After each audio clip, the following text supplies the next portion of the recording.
nights I wonder how the world can be so dark. 11 Wings, Book 6, Jaemin. So quiet. Written by Brittni Chenelle and performed by Jake McCaskill and Brittany Goodwin. But you set the silver inside me. You set the silver inside me. You set the silver.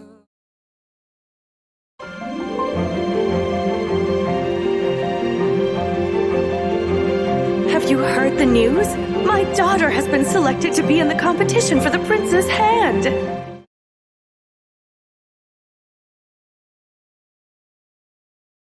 Chapter 1, Jaemin. The day surrendered to night, darkness wiping away the remnants of sunset with an ominous midnight blue. The darkness didn't scare me anymore, not with the warm kiss of the sun's light still lingering on my skin. Not with Valerie in my arms again, for good this time. I felt at ease as her windswept hair brushed against my face. I'd nearly lost her, but she found her way back to me, and I was beginning to think we were all the better for it. But the problem with perfect moments is they end, and whatever replaces them becomes the benchmark of when it all went wrong. A gust of cold wind swept through, and Valerie began to tremble, her breaths growing suddenly shallow. A chilling scream burst from her. "What's wrong?" I asked, but she broke free of my grasp. Doubling over as she fell to her knees, panic tore through me. "Valerie, what's wrong?" I tried to get a good look at her, but as I watched her stare into her reflection, I saw her answer. Whatever she'd discovered here a year ago, she'd found it again. My knee-jerk reaction was fear. After all, this mystery had been what had caused our dissension last time. But maybe the universe was giving me a second chance. A chance to do things right. I knelt in front of her trying to get a glimpse of her face, but her hair covered my direct view. I looked down at her blurred reflection and saw dead, glassy eyes, the rise and fall of her labored breathing, and slow tears. I was struck still by sheer helplessness. "Valerie," I whispered. "Whatever it is, we can get through it together. You're not alone." Her hand rose to block her eyes as tears turned to sobs. I pulled her into my chest, wrapping my arms around her, and began to rock slowly. Several minutes passed in silence as the wind turned my damp clothes cold. When Valerie's breathing evened out, I started to sing. "Fly until you reach the silver lining." I paused, listening for signs that the gesture was either helping or making things worse. "Keep your gaze fixed on the sky," she croaked, her voice mucusy and shaky. I bit back a smile and we finished the song together. "Reach out a hand to the silver lining and remember the reason we fly." She pulled away, wiping her face. "You remembered." She nodded, sniffing. "I remember." She was calmer now, and I didn't want to risk overwhelming her by asking what she saw. I knew she'd tell me when she was ready, but that didn't stop the anxiety from creeping in, filling my head with worst-case scenarios. What could have compelled her to give up everything to seek out the darkness? She rested her hands flat on her thighs, bringing her gaze to mine. The only question I could bear the answer to slipped out. "How bad is it?" She took a deep breath. "It's bad." I waited, hoping that the silence would nudge her to share more. "When I was in Nether, I spoke to Dusk. He told me that I wouldn't be able to believe the truth. And he was right. It's been in front of us this whole time." "I'm just going to take whatever it is as fact." A new wave of tears slipped free. I think it's going to mean we can't stay here together. Nervousness froze me in place as I watched my worst fear unfold in front of me. I think... She sniffed. I think we've killed millions of people. Her gaze dropped to the water, and the moon shining across it. Nether is the mirrored version of this realm. What happens when we move on? We die. We move to the next plane, I answered, trying to make the connection.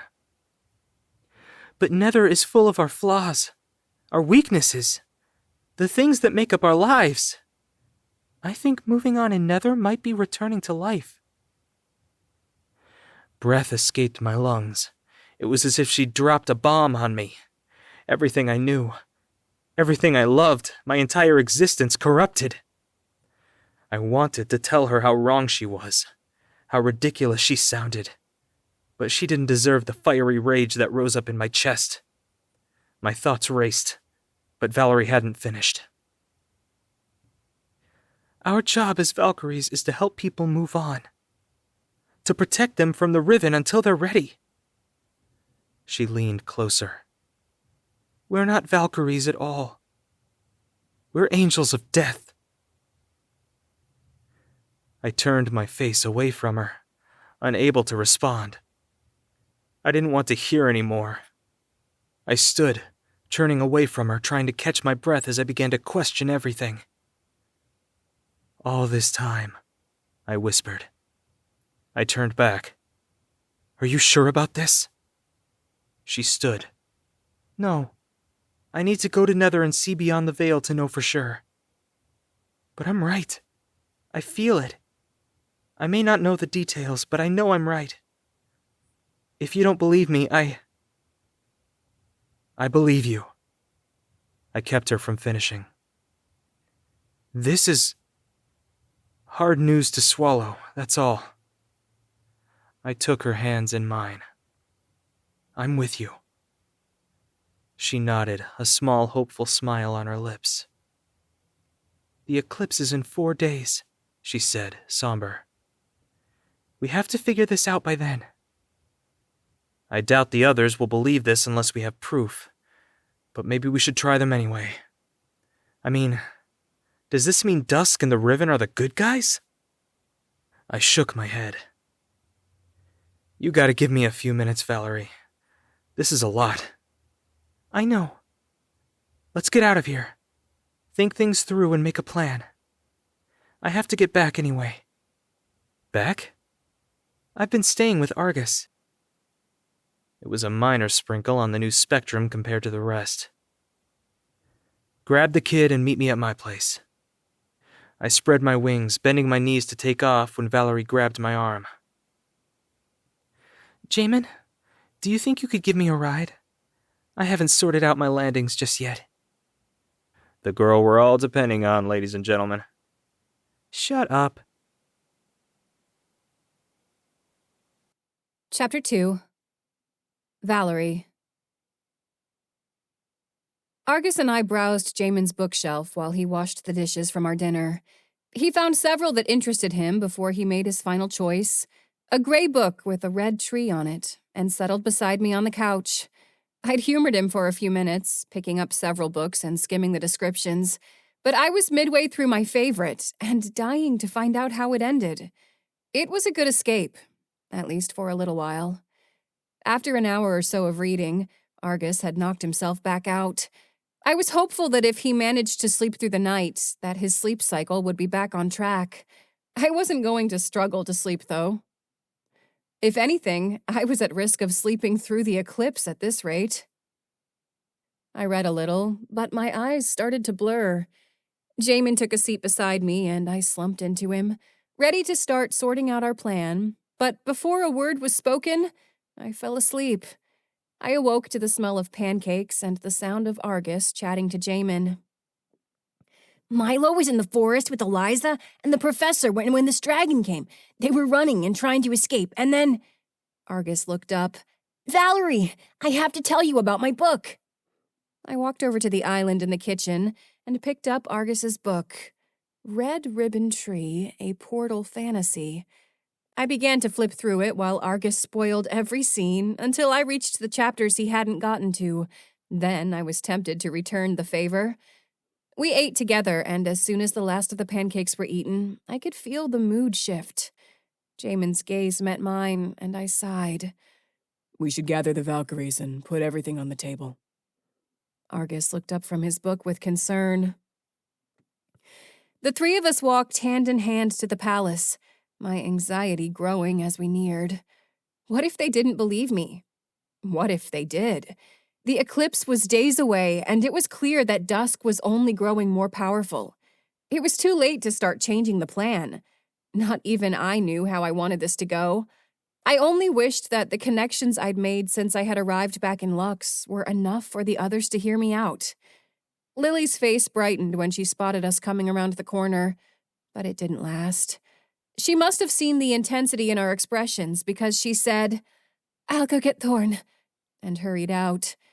Jaemin squeezed my hand as Thorn limped into the hallway. Is something wrong? He asked. We need to gather the Valkyries, Jaemin said. What's this about? Finding my nerve, I stepped forward. I discovered something about Lux and Nether, and I think the rest of the Valkyries should know. Can it wait until after the eclipse? No. He nodded. Understood. It only took a half hour before the 7 of us sat around the dining table. I stood, pulling the attention of each of them as they blindly waited for me to destroy their lives. Can we make this quick? The rupture's not going to guard itself. CL tapped on the table with her hands. Just listen, CL, Thorn said. Go ahead, Valerie. I steeled my nerve. As you know, I've had this connection to Nether. It's the reason my abilities link the two. It's the reason I can stay there longer than the rest of you without losing myself. The night of the eclipse, I had a kind of epiphany about Nether, one I believe I left to investigate. So, you did leave on purpose, CL said, leaning back in her chair. I told you so, Ajax muttered. CL reached out to shake his hand. My bad. Anxiety tore at me, causing my legs to weaken under me. My attention shifted to Jaemin, and he nodded to me to continue. I believe that Nether connects people's souls back to their bodies on Earth. Here in Lux, when we usher people on, we're essentially killing them. What do you mean? Faraj asked. I mean, we're angels of death, guiding people to their final rest. How do you know this? Thorn asked. I clenched my jaw. That's the thing. I don't have proof. So you expect us to just take your word for it? CL asked. Yes, I do. My voice was strong and clear. Say that theory is true. Does that change anything? Maybe we were made to usher people on. That's what we do.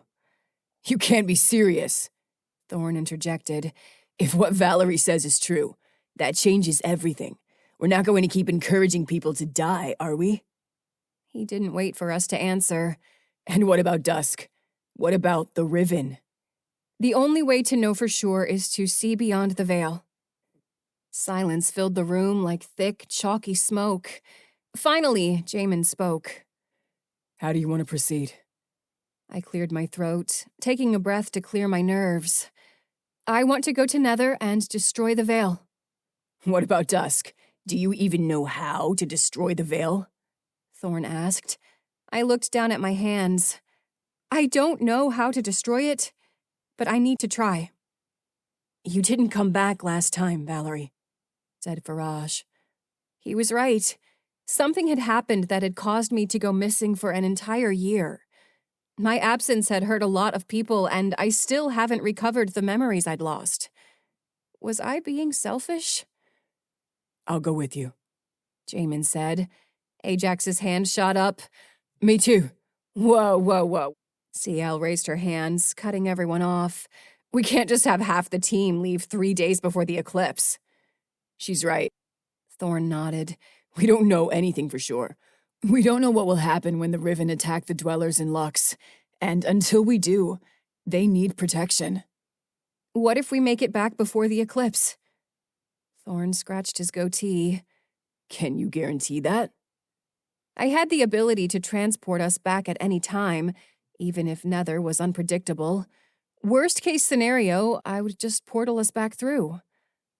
Yes, I believe so. It's settled, Thorn said.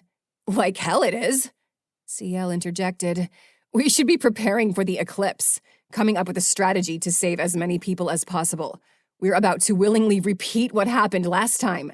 We lost Tayo, Thorn lost Lily, and we didn't see Ajax or Valerie for an entire year. You're willing to risk that much for some theory? Yes, CL, I said.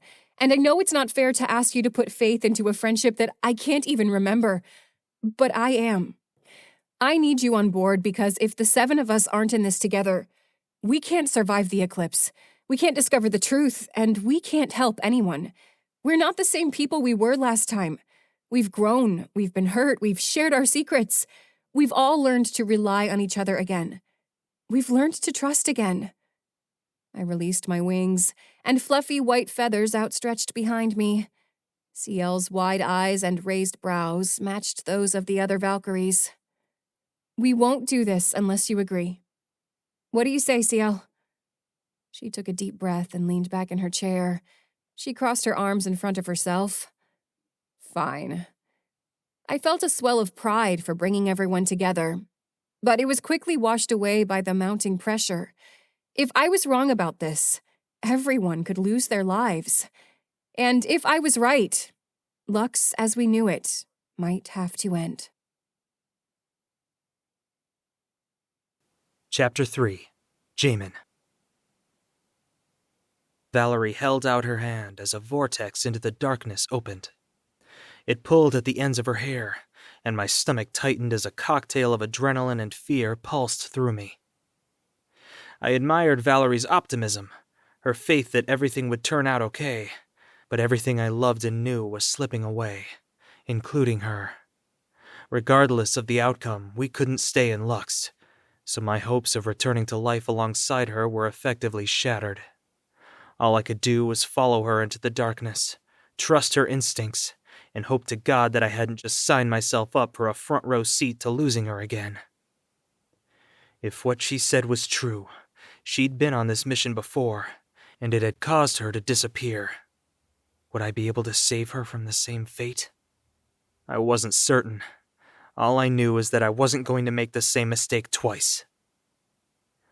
The plan was simple. Avoid dusk, find the veil, and destroy it. The details, however, threw doubt on the likelihood of a successful mission. For one, dusk had almost taken us out with a storm. What kind of new power had consuming Vulcrum given him? We had no idea what we were up against, and I wasn't optimistic enough to believe we were going to tiptoe by him while he slept.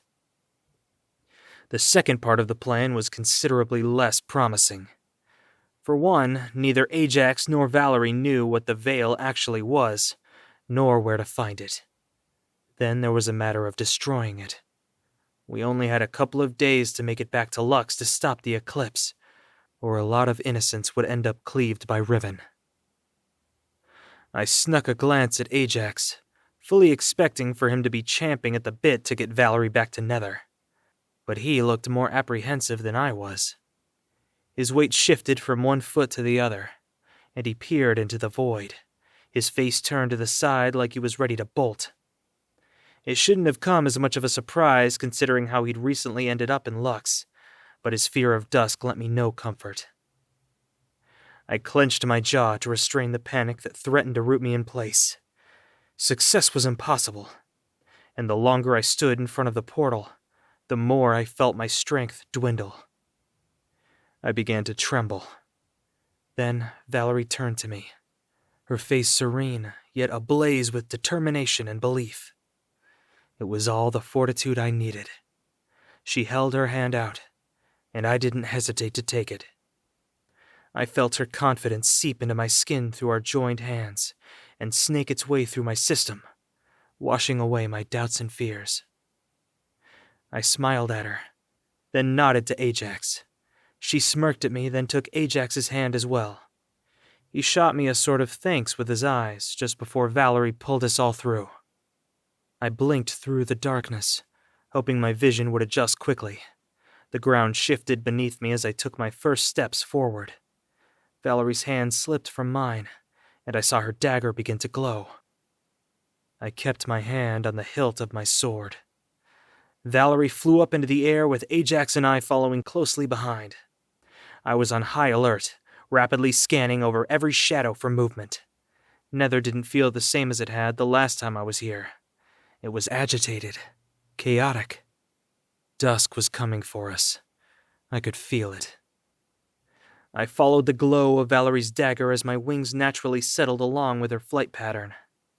She was more skilled in the air than I had anticipated, but I knew she still had some issues with her landing. I wasn't sure how problematic that would become later.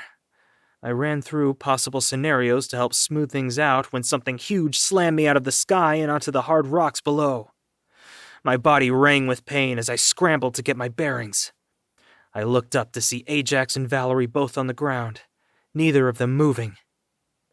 A shadow moved overhead, and I rolled just in time to escape a keen talon from piercing me.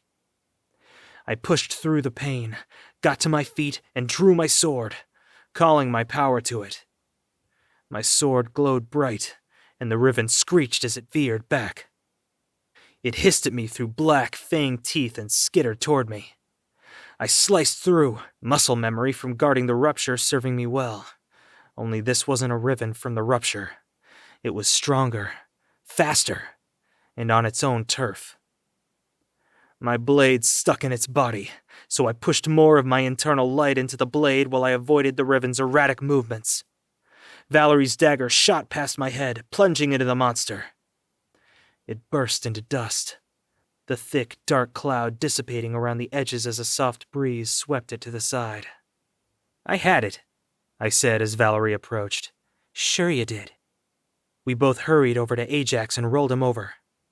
He groaned as a thin trail of blood streaked down his forehead. I looked to Valerie. "Still think the Riven are good?" She shook her head. I don't know." Ajax sat up. "Maybe we could go on foot for a little while?" "Fine," said Valerie. "We'll walk until we get to the coastline. Then we'll fly the rest of the way. Are you both okay?" "I don't know," Ajax said with a shrug. "It looked like Jay took quite a fall. You're the one that's bleeding." I held my hand out to him and pulled him to his feet. He smiled, but I could see he might have been in more pain than he let on. And for the first time since we'd fallen out, I saw in him the friend I'd lost. Chapter 4. Valerie. All I could think about was letting everyone down. The Valkyries had faith in me, and just 5 minutes into this mission, I was sure I'd made a terrible mistake.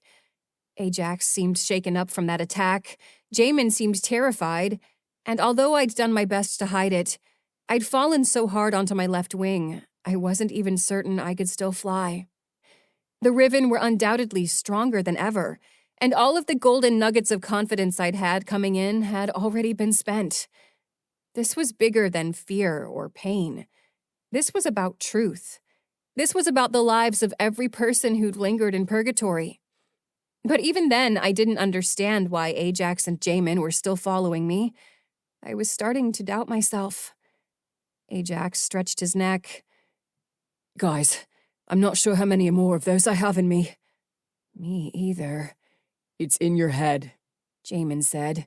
"Nether does that. It amplifies your doubts and fears, but it's an illusion. It's going to be fine." He was speaking to Ajax, but they were words I desperately needed to hear. Ajax scoffed. "You don't even know." "Know what?" He dabbed at the blood on his forehead. "Valerie doesn't even think we're going to make it." Jaemin turned to me, and I shrank beneath his gaze. "Get out of her head, Ajax," he said, grabbing my arm. "We've got this, Valerie. I'm telling you, it's all going to be okay." I could hear the crash of waves against the distant shoreline. I was hoping a few minutes of walking might buy my wing some time to recover. We trudged on, moving deeper into the dark realm. Large black stones jutted from the coastline like Riven waiting in wait. The only way I could distinguish the two was that they hadn't already tried to kill us. What is wrong with me? How could I possibly have made myself believe this place could be good? Our pace slowed as we approached the coastline until we were only inching forward, like any of the stones could spring up and ambush us. We moved past the stacks along the shore and peered into the small caves that were snaked between giant black slabs of cold rock. We kept our weapons at the ready, waiting for some horror to descend. The breeze picked up, and I looked out over the ocean of blackness and up at the dark purple sky, threatening rain. There! Ajax pointed, and I followed his finger to see several shadows flying toward us. "Quick! In here!" I said, ducking into a cave and pulling in the others. I shuddered with the memory of being knocked out of the sky by the Riven, but was comforted when Jaemin found my hand in the darkness. The Riven screeched as they passed overhead, making my stomach tighten, but the sound grew faint as they flew over us and away. "What's the plan?" Ajax asked when the Riven had faded into silence. "Are we going to take our chances flying out? Over the sea?" A horrifying chill ran down my spine. I noticed another presence in the cave. I froze. "What is it?" Ajax asked. I raised my hand to quiet him and drew my dagger. I held it out, the pulsing light illuminating sections of the small cave and casting dark shadows over the walls. I spotted a wisp of pink hair behind a stone. I crept to the back of the cave, then darted around the corner. I stared down, greeted by a wicked smile and two cold blue eyes. My Valkyrum stood slowly, and I held out my dagger, backing away as the figure walked closer. "Good work, Valerie," she said. "Dusk will be pleased that you managed to lure so many of the Valkyries here." "What are you talking about?" I asked, my voice thudding as I was backed into a rigid rock. "You turned out to be Dusk's greatest ally after all." My eyes narrowed. "That's not going to work. You're hiding here because you're afraid of Dusk. You have nowhere else to go. You think that if I doubt myself, your power will grow, but I'm not going down that easily." She glared at me. "I've grown stronger every second since you foolishly returned to Nether." I lunged forward, holding my dagger to her throat. "Tell us where the veil is." I looked into her eyes, and I saw the darkest parts of me staring back. "Please, Valerie, help me. Where is the veil?" "You'll never make it," she said. "Dusk is too strong." "Just tell us where it is." Her eyes betrayed something new in her, but I couldn't riddle out what it was until I was too late. She lunged forward, lodging my dagger between her collarbone and throat, shattering to dust and ash. Stunned, I dropped my dagger, my hands outstretched to the dust as the remnants of my Valkyrum drifted to the rocks beneath us. I turned back to see if Ajax or Jaemin had been watching, and they were both staring at the empty space where my Valkyrum had been standing moments earlier. "That was savage," Ajax said. "You knifed the crap out of her." "I didn't! She... "Let's get out of here," said Jaemin. "I feel like we're breathing her in." We crouched under the jagged stones, headed back onto the rocky beach, and stepped up to the pitch-black ocean. "So, what do you guys think? Should we just fly out there until we find it?" I asked. "If something knocks us down again, we could be in trouble," Jaemin said. Ajax stared out into the abyss. "But where else could the veil be? I've been all over this realm, except out there." I took a deep breath. Well, I made it once before. I spread my wings, flapping them softly to check my injury. It was sore, but I could fly through the pain. I closed my eyes and locked my focus onto gratitude.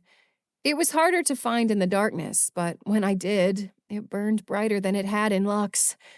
I rose into the air, adjusting my wings and setting a course for the horizon.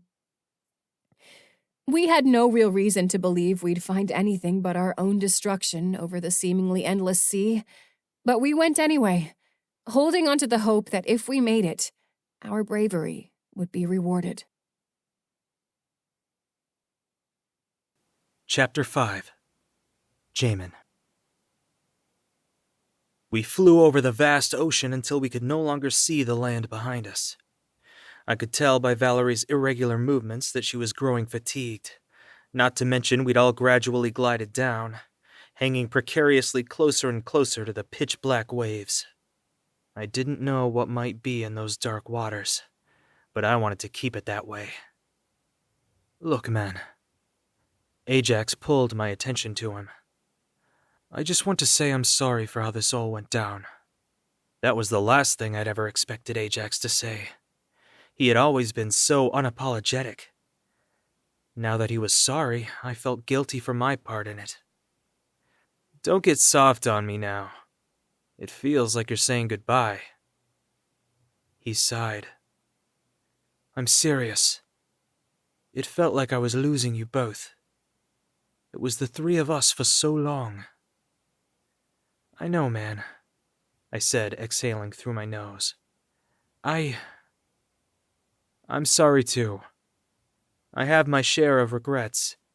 I should have told you how I felt about Valerie. I should have seen what it was doing to you.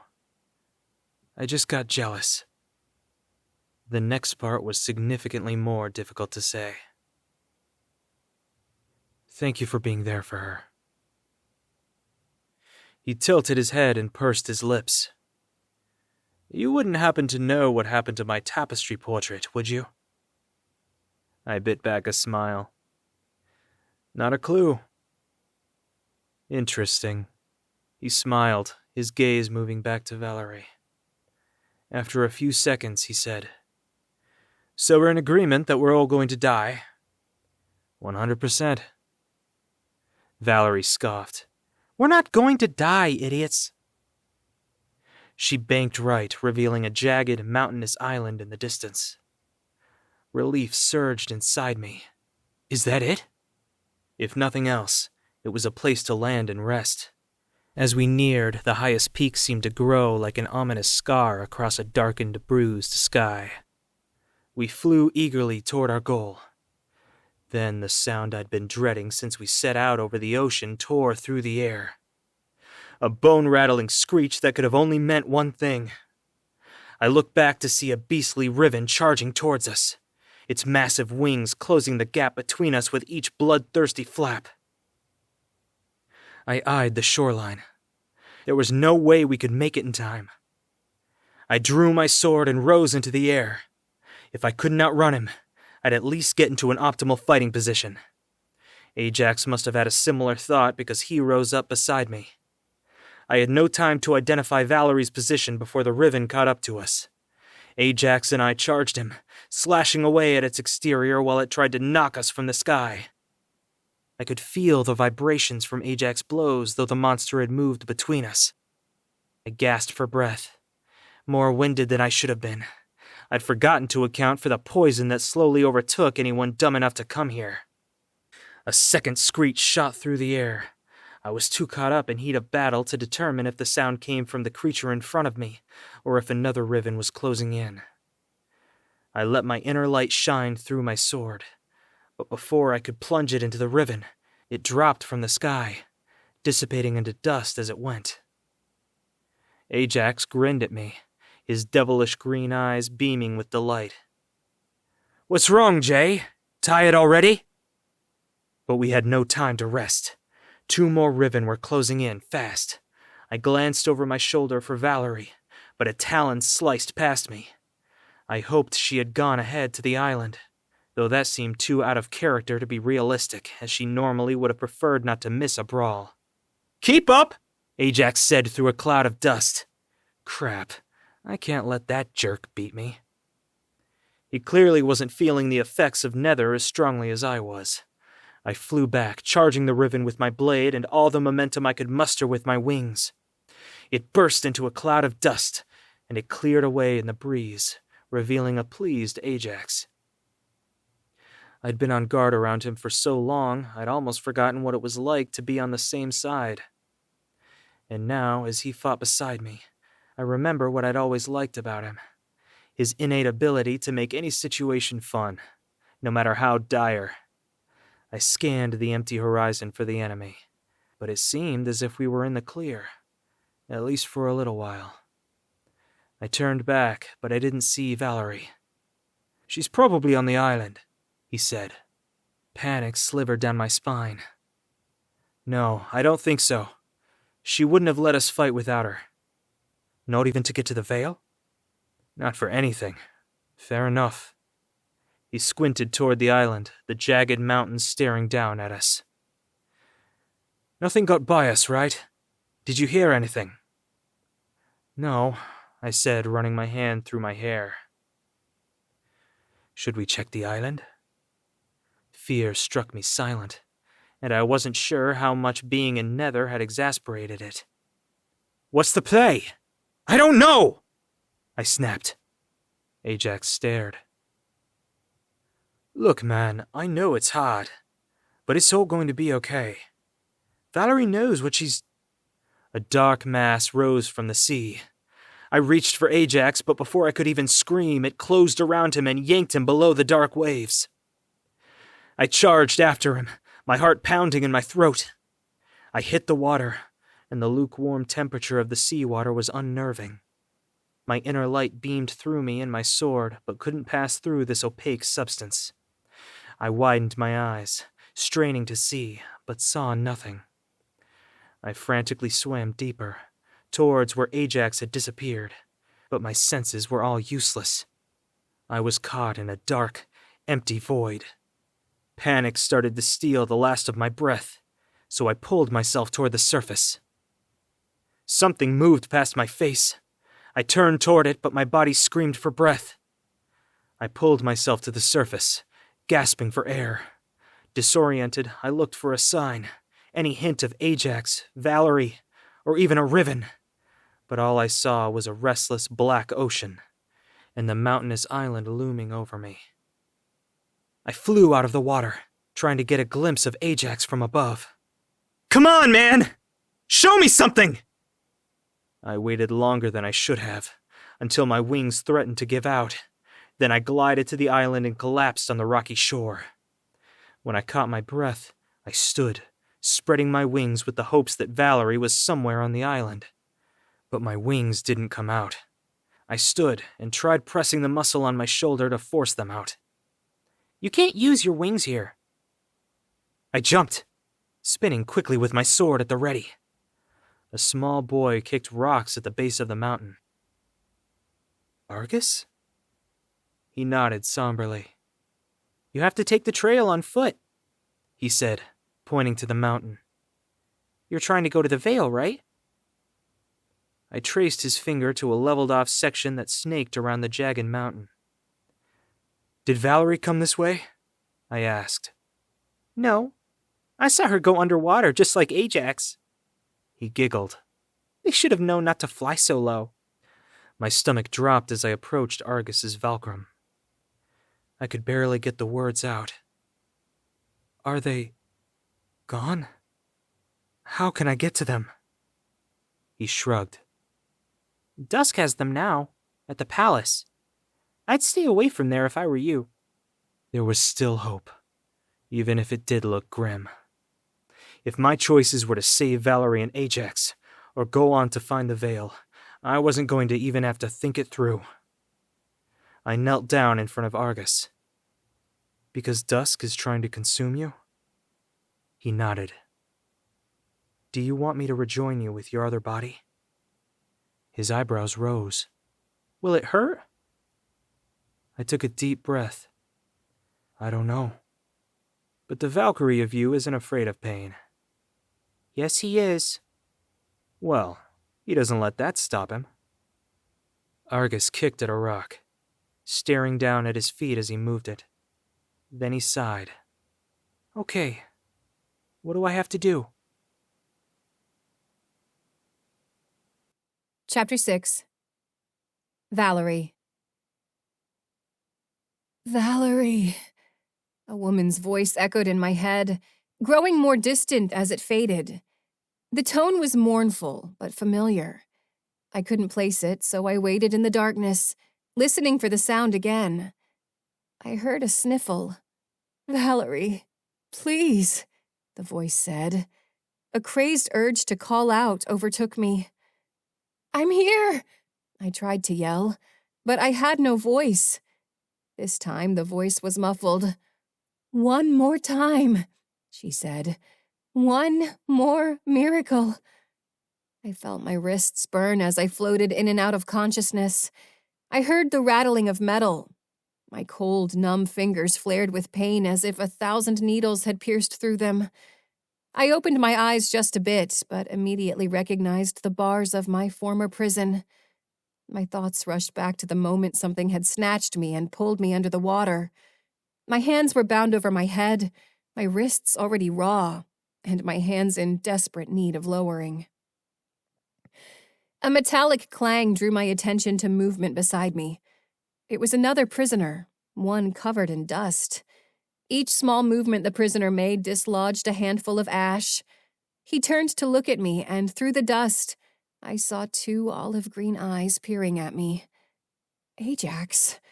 He lifted his head to speak, but his words slurred, and a black substance dripped from his mouth. "Are you okay?" I asked, but my voice was barely a whisper. My throat was sore as if I'd been screaming. Ajax mumbled something, but this time I caught the end. 2 days, he groaned. "What?" I tried to lean closer, but the chains dug into my wrists. "Eclipse," Ajax said, shaking as more of the black substance sputtered from his mouth and dripped down his chin. "It's today." I could hardly process the words as I felt every bit of hope I had shatter at once. I could practically hear the screams of everyone in Nether as the Riven tore through Lux. I promised the Valkyries I'd be there to help defend it. I got onto my feet and yanked at my chains. My wrists rang out in pain, and a scream rose up only to die as a feeble rasp. I had to get out of here immediately. I had to fight alongside everyone. I'd dragged Ajax and Jaemin here, and without us, Lux would fall. I rattled my chains in frustration, but it only hurt me. I dropped back down to my knees, my wrists hanging above me, my tears speckling the floor, when I saw a pair of polished shoes stride into the room. I knew immediately that it was Dusk. Even without my memories, I just knew. His face was split, and his features mixed with thorns while his hair had turned CL pink on one side. I gasped as he approached my cell, wrapping his hands around the bars and kneeling to meet me at eye level. "Oh, Valerie," he clicked his tongue. "It's a shame to see you like this. You had so much promise." I steeled my nerves. There was no way I was going to let this jerk see me cry. "I came here in search of the truth. We want the same thing. Let me go." "I thought we wanted the same thing. I thought you could see beyond the veil, but time and time again, you proved that your little friends were more important to you. I tried to give you the benefit of the doubt." He shrugged. "No matter. You still managed to get me what I wanted in the end. Lux will be no more, and no one will ever live in Purgatory again." "Gag me." We both turned to look at Ajax, who grinned through his blackened teeth. "Nothing I hate more than a damn monologue." "You're kidding, right?" I asked. "Bro, last time I was in this position, that was you." "I didn't sound like that." "Yes, the hell you did." "At least I wasn't wearing a suit." Dusk looked down. "What's wrong with my suit?" "That's the problem you have with his appearance? Not the fact that he's wearing other people's faces?" Ajax laughed. "You're right. The suit is douchey, but I'm pretty sure whatever you have going on with Thorn, there is blackface." Dusk's gaze snapped back and forth between us. "It's not a race thing." His hand lit with the warm glow of Thorn's fire. "I wanted his power. That's what it's always about." Then Ajax added, "Plus, the pink hair is sending the wrong message." Then Jaemin's sword pierced through Dusk's shoulder. "Could you have been any slower with it?" Ajax yelled. I held my breath as Jaemin yanked his sword out, lifting it to strike again. "You're already too late," Dusk said. Jaemin brought down his blade in a vicious swing, but it slashed through empty space and hit the ground. Dusk had disappeared. Ajax groaned. "Are you serious? The shoulder?"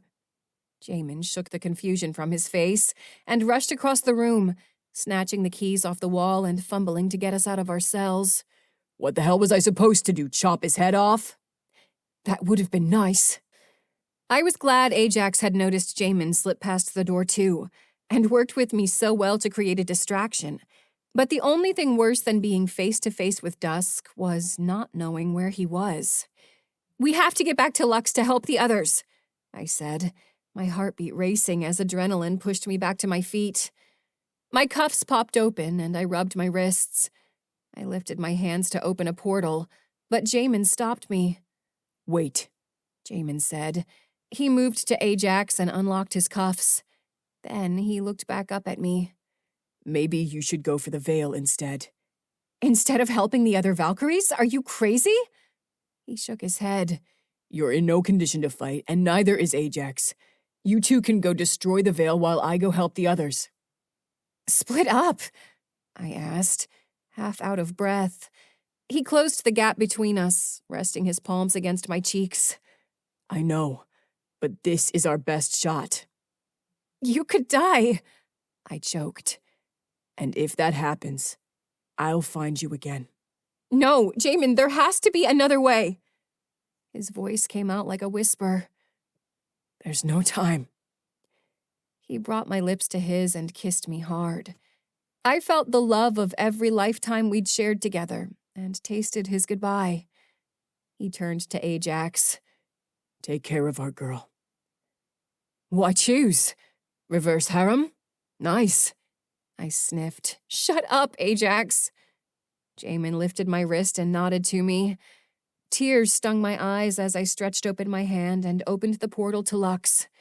My mind recorded every detail of him, just in case this would be the last time I ever saw him on this plane. I wished I could see his smile one more time or hear him laugh or sing. All I had left was a snapshot. His empathetic eyes, dark battle-strewn hair, and swollen lips, still with my kiss on them. And the memory of his intense gaze as it moved between me and the portal. I wanted the seconds to drag on, to delay the inevitable, but the moment slipped away from me like the sunset dipping below the horizon. "I believe in you," he said, stepping through.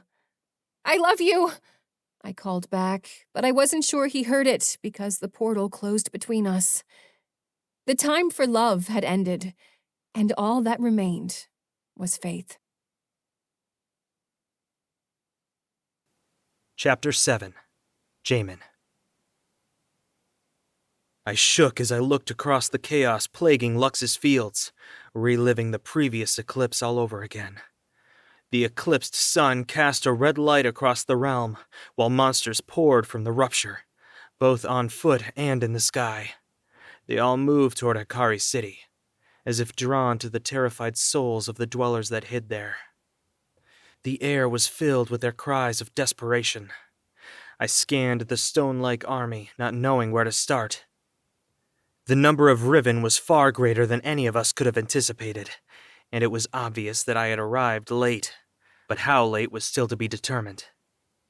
I had faith that once Valerie destroyed the veil, all of this destruction would make sense, but from the looks of things, Lux had already fallen. Dusk had won. Had I known how hopeless the situation was, I would have stayed by Valerie's side. But I was left to run through all the things I hadn't had time to say to her. Practical things like, don't fly too close to the ocean. You need to climb the mountain to the veil on foot. And don't lose your way in the darkness. Thousands of creatures swarmed over my home as the rupture spewed beasts like a great waterfall of destruction. A Riven spotted me and lunged at me with its pointed limbs. If I fought it off, I'd be overrun with others before I made it anywhere near the city. I dodged it, spreading my wings and heading toward the palace. The realm looked drenched in blood as the eclipse doused it with crimson light. Monsters passed through the halls, stealing souls in every corner of Hikari. Where were the Valkyries? Were they all gone? It would have taken 100 of us to make so much as a dent in this horde. I glanced back, seeing several winged Riven in pursuit. I got the palace in my sights and raced them for it like it was an oasis in a desert of chaos. I waited until the last moment to bank hard, dropping through the palace skylight. Fear tore through me the second I made it inside. In my mind, all the Valkyries were there making their last stand against Dusk's army, but that hope had been dashed. Riven swarmed the hallway, filling every inch of my former home. In hundreds of years, I'd never seen anything like it. Locked in my waking nightmare, I glided through the palace in search of signs of life. It's gone. Everything is gone. There was nothing worth saving. I'd never make it back through the rupture to Valerie, which meant this was it. The flying Riven I dove away from screeched as they caught back up. I maneuvered through the hallway, past the tapestries and out of the closest skylight. The moment I popped out, another Riven descended on me. I scanned the horizon for a place to land so I could put up my last fight. Something clipped my wing, and I dropped several hundred feet before catching myself. But it didn't matter. A Riven collided with me, and I plummeted out of the sky, landing with a crash against the palace roof. I lay still, staring up at the sky, searching for something in me still willing to fight. Then, I noticed a flock of Riven flying away from Hikari. I jolted up, my brow furrowing as I traced their trajectory. Where the hell are they going? A bloodthirsty Riven dove for me, but I leaped to my feet and ran across the palace roof, flapping my wings to get more momentum. I launched myself into the air and followed the monsters, who were now heading toward Lusterwood Forest. I glided carefully toward the misty island. A fireball zipped past, barely missing me. My heart raced, adrenaline pouring through me as I sped in the direction that it had come from. A second fireball rushed past, then another. I dodged them almost gleefully as if they were shooting stars on display for me. "Thorn!" I called through the mist. "It's me!" "Jay?" Thorn called back. The fog was so thick that the forest floor felt like it came out of nowhere. I landed hard, stumbling back onto my feet as several figures ran to me. "Jay and Valerie are back!" Thorn called over his shoulder. "It's about damn time," CL answered. "It's just me." Thorn took my wrist and pulled me through the forest, narrowly dodging trees as he wove us through. We stepped over some kind of threshold, and the fog dropped out. My mouth dropped open as a small crowd of people huddled in a circle, with CL, Faraj, Thorn around it, their weapons at the ready. Argus poked his head out from behind Thorn. "Is Valerie with you?" "No, she's destroying the veil." Thorn's gaze was intense. "She said she'd be here." "Left!" CL yelled, and she disappeared into the fog. A Riven screeched, and the clang of her sword rang through the air. "Take that, you bastard!" I took my place in the formation, drawing my sword. I glanced over my shoulder and tallied 30 or 40 survivors huddled together. Their heads were down, and some were muttering prayers, while others held each other close. An old woman cried quietly, her eyes tired and wet. My heart ached for them. It was my job to protect them, and I'd failed. I couldn't even comfort them. "Is this everyone?" Faraj nodded. "We got as many as we could. The forest is helping us hide them. But more and more are finding their way here.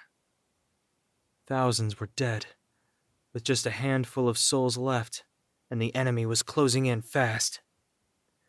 But I felt renewed. I'd made it to the last stand, and I was ready for a fight. I'm just so happy you're still alive.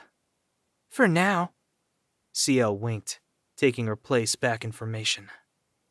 If Ajax was here, he'd challenge me to see which of us could kill the most Riven. But it wouldn't be much of a contest. This is where I have trained. As long as there was someone here, I was determined to fight until my last breath to defend them.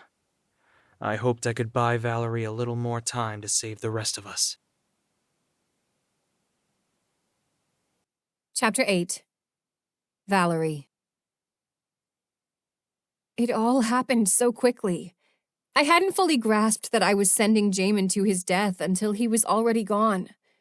The veil be damned, I had to join him and the other Valkyries the second I was rested enough to open another portal. I should have been up and running in just a couple of minutes, but I had been itching to get back, prematurely sapping my energy by trying to open it before I was ready. I groaned in frustration. You're making a mistake. Ajax sat slumped against the wall a few paces away. I lifted my hands to attempt another portal, but it sputtered out before so much as a spark of Lux's light shone through. The mistake was ditching the other Valkyries to come here in the first place. My body tensed when I finally took a good look at him. He was in far worse condition than I thought. Black veins snaked from his demon-like eyes, which no longer had pupils, just two black, unsettling orbs. His mouth was rimmed in black from spitting up whatever had been in that ocean.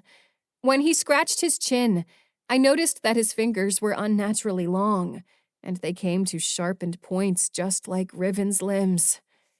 Ajax, you look horrible. Rude. I'm serious. I rushed over. Can you stand? I shouldered as much of his weight as possible while he got his feet under him. He grunted, baring fanged teeth as he breathlessly slid back down the wall. You have to get to the veil, he said between breaths. I sighed and slid down the wall to a seated position beside him. I can't just let everyone down like this. It isn't worth it. I have to get us back to Lux. Dusk's is out there. I have to fight with the others. He grinned. It's too late, darling. The choice has been made. You can only move forward. I pulled my knees to my chest and rested my forehead on them. You better not be in my head right now, Ajax. His eyes closed. I don't need to read your mind to know how scared you are, but you know this is the right thing to do. If the realms were supposed to be this way, why is there a rupture? Your connection to this realm runs deeper than anyone else's.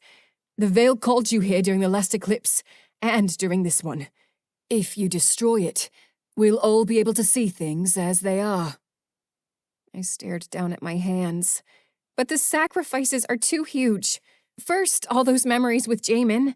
Now, every single one of the Valkyries is in danger. Nothing beyond that veil can be worth it. I don't care if we're called Valkyries or Angels of Death. We're protecting people from the monsters of this realm. That can't be wrong. Want to know what I think? Not particularly. I don't think you're scared of what you'll lose. I think you're scared of what you'll get there and be wrong. Of course I am. What if it's nothing? What if I destroyed all of Lux, chasing after something that doesn't exist? Ajax shuffled to his feet, his hand outstretched. Then we all go down together. We will go down believing in you. I wiped my face, trying to find the courage to stand back up and keep going. Who are you? He asked. I sniffed, then took his hand and got to my feet. He pulled me in for a hug. I said, who are you? I'd been trying to figure that out all this time. Was I an ass-kicking Valkyrie? An angel of death? Was I partners with Jaemin? Friends with Ajax? An agent of the light or of the darkness? A good friend, teammate, partner? Loving, combative, inquisitive, brave, or was I a little bit of everything? I'm Valerie, I said, and for the first time since I'd landed in Lux, I was certain it was true. Good. Now start acting like it. I'm going to need you to get your hands all the way off my ass, I said, shoving him back. Well, shit. You're off to a great start. I took a deep breath, feeling my powers surge to my fingertips, ready for me to open the portal. I lifted my hands, and a portal began to whir around the edges. I narrowed my focus. Wait, what are you doing? I thought you were going to the Vale. I had no idea if it would work. I'd never attempted a portal in the same realm, let alone to a specific place, but we needed a miracle. Here goes nothing. I'm Valerie, damn it! I'm Valerie! I held the mountainous island in my mind's eye. The portal burst open, and I didn't see the blinding white light of Lux shining through. Ajax peered into it. For Christ's sake, you could do this the whole time. I could always close it if you'd like to go for another swim. He smirked. And to think I used to like you, he said, stepping through the portal. I only had a moment truly alone with my thoughts, especially knowing that Ajax could dig around in there whenever he wanted, and he didn't seem like the kind of person who was good with restraint. So I closed my eyes and held my hand to my heart, the place where I carried the other Valkyries. Please, hang on. Before I could complete my thought, I remembered the woman's voice I'd heard before. She had made a similar plea. At the time, it seemed like a dream, but I couldn't shake the feeling that all of this was somehow connected. Whoever she was, I carried her in my heart, too, along with the others. Ajax was right. All I could do was move forward. All I could do was destroy the veil and hope that when it shattered, I'd have something left to save. Chapter 9. Jaemin. Lusterwood Forest had always been my escape from the politics of Akari, a place where I could recharge, train, or clear my head. But none of us could have predicted that it would become Lux's only hope for survival. The water droplets that had once made ideal training opponents now shrouded us in a thick mist, hiding us from the bloodthirsty ribbon that swarmed through the realm. The mist was surprisingly effective. Our quiet, huddled group had gone almost an hour without a single ribbon attack, and there was a general air of hope amongst the people. I heard the faint whisper of conversation behind me as everyone settled into a false sense of relative safety. I had a feeling that many of them had been evacuated before things got as overrun as I had seen on my way in. I caught a glimpse of pink hair through the mist, and my heart leaped, only to crash down a second later as Ciel approached me. Her lips curled into a mocking smile. "It's just me." I shrugged. "Yeah, of course. Who else would it be?" "She should be here." I sighed. "She will be. She just needs to do this." "I can't believe you still defend her after what she did to you. Everything was fine until she started messing with it." I sheathed my sword. "We don't know that. What's your problem with Valerie? You two used to be so close. Why can't you trust her?" "Because every single thing we worried was true came to be. She did willingly abandon us during the last eclipse, just like she has now. Look how many people are left. We'll probably all be gone by the end of the night. And also she can see the veil or whatever." I turned away from her. The last thing I wanted was to let someone put doubts in my head after I'd worked so hard to gain trust. She followed me. "You were so worried that history would repeat itself. Now it has, and you don't even see it. She's gone, Jay. With Ajax. Again. And the only difference this time around is that you gave her permission." "Stop. I'm not going to sit here and let you drag Valerie's name through the mud. I trust her. That's it. If you don't, keep it to yourself." "You say that like it doesn't affect me. Like this is limited to some personal relationship dispute. It's not. We're all going to die because of her." "We're already dead, Ciel. We've been fighting for centuries. Don't you want to know the truth? Why we're here? Whether or not we should continue on this way? I know you're scared. But how many times has Valerie bailed you out of a situation? How many times has she saved you from being pulled to Nether? What about them, Jay? she yelled, gesturing to the surviving people of Akari. "Why isn't she here, protecting them?" "I hate to interrupt," Thorn said, but Ciel's gaze was locked on me, and I wasn't about to back down. Tell him, Thorn, Ciel said. tell him what you think of Valerie. He sighed. "You all need to chill out. You're being too loud, and the Riven are all over this place." That's not an answer, Ciel spat. Something about the way she questioned him betrayed the existence of conversations I'd missed. But if he had a problem with Valerie, he could say it to my face. Thorn nodded reluctantly, breathing loudly through his nose. "She did promise us she'd be here." It was a slap to the face. "You want to blame her for all of this? You really think her being here would have stopped all this destruction?" Thorn shrugged. "Honestly, Jaemin, I don't know. She's never been here during an eclipse." I scoffed, drawing my sword and facing Thorn. "Tough man, bringing that heat over here," Thorn said, glaring back at me. Behind Thorn, I could see Lily moving toward us, breaking away from the crowd. "How quickly you forget that you imprisoned her. And she still turned right around and risked her life to get Lily back to you." He turned away, but I grabbed his arm and yanked him back to my eyeline. "I see she made it here safely. Tell me, Thorn, how many people did you let die to get Lily here?" "From the west!" Faraj yelled. We spun to see a Riven tear through the fog. It snarled, radiating hateful thirst. We all moved, the crack of bone ringing out as Faraj shifted to intercept it. He blocked the first attack mid-shift, then smashed the Riven to dust after he was in full hawk form. Relief surged through me as we were plunged back into silence. That was close. I hurried silently back to my post, but Ciel took the time to stare me down on her way back to hers. I scanned the outer edges of the fog, but I couldn't shake my anger. Our distrust of each other was the reason we kept losing.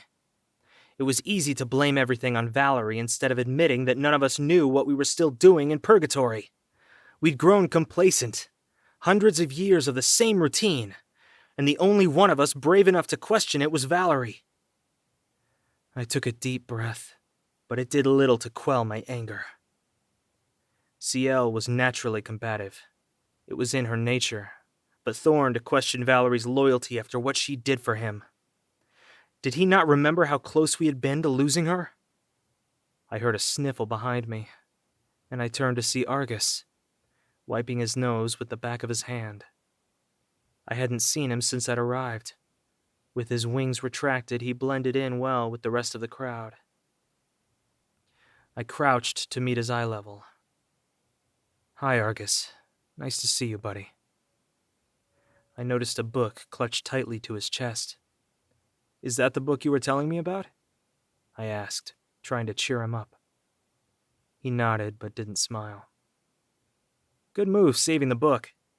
You're becoming a bookworm, just like me." I glanced back over my shoulder. It isn't safe for him here. I wanted him to join the others, but he was clearly upset. "What's wrong, Argus?" If I had to guess, I would have said the bloodthirsty monsters attacking us every few minutes, but his answer surprised me. "Everyone's fighting," he said with a sniffle. I nodded.